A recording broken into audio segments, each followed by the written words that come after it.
Crytek's graphically stunning shooter, Crysis, blasted onto PCs late last year, and now the developer is bringing out another entry into the franchise called Warhead. We're told this one will be much more focused on action, so let's check it out. I have Fargo with me again.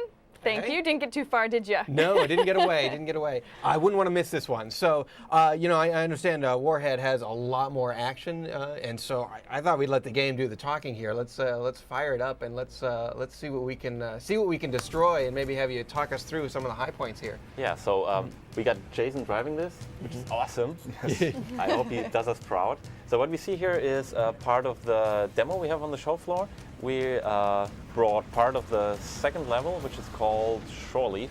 Okay. And since you play Sykes in Warhead, remember Sykes? Yeah. Big, bald British bloke who likes blowing up stuff.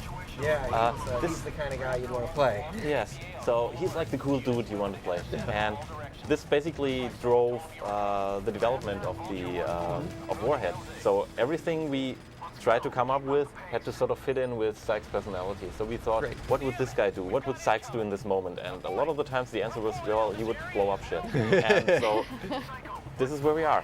So Jason here is driving. It's a driving section, so you have to escort the guy in front. You know, the one who gets the red X when you try to shoot him. Don't shoot him. Don't shoot him? No, well done. And you have to escort him to a landing zone. Okay. Or landing site, whatever that's called. And in between are a lot of North Koreans, like here, who try to, you know, keep you from reaching the goal. Now, this story takes place at the same time as the original game. Yes. Right. It's so it's kind of going alongside, parallel. It's a parallel story. So in the original Crysis, Sykes left after the mission in the harbor, where Nomad, the then hero, had to infiltrate the harbor and blow up the boat.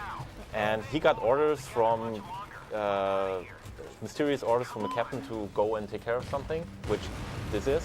And then you meet him again on the aircraft carrier at the end of Crysis, where he has this big alien exosuit with him. And he tells you something to the effect of, well, you wouldn't believe what happened to me. And Warhead tells the story. Yeah. And the interesting part about this, and also the challenge, was that in Crysis we had sometimes these rail sections where you were in a vehicle on a gun, and you basically couldn't exit the vehicle, which was kind of counter to the design philosophy we had for Crysis. Love the gas tanker. Good hard. Yeah. He's doing his best. He's doing great. Jason, you're doing great. We want you to blow up everything on the screen. We will accept nothing less. Anything that contains gasoline, I think you should aim at. Yes. Now, do you have a rundown of the additional content, like how many levels and how many vehicles we can expect to see? We're not revealing everything. We have a couple of... yes, we are. But yes, it's Come on, just give us. us at least one exclusive. One exclusive? Spill it out. Come on, well, one. we got a new animal. So I'm going to proudly reveal the new animal, which is the rat. Oh, you suck. What? Come on. I just gave you an exclusive. I'm teasing. It's good. Awesome. So what's happening there with the smoke and? That's reinforcements. The North Koreans are attacking the landing zone, and the smoke is a reinforcement signal. So they say, well, guys, come in and help us here. So you got a couple of waves from North Koreans, and this is one of the classical Crysis moments. So you had this very intense and very explosive vehicle section before, and now basically you have a classical Crysis moment. So it's a sandbox combat. You can use the nanosuit, you can cloak, stealth, Rambo it out. A big set-piece battle comes in. Yes. So there's a lot of stuff going on, and you can decide however you want to tackle the enemies. And this is something which we really liked in the original Crysis, that we gave the player lots of tools, lots of options to how he wants to tackle a situation, and this is basically it. So what we tried in Warhead is just to pace it a bit more intense. So you get into the action faster, you have these moments, but after that's done, it immediately goes on.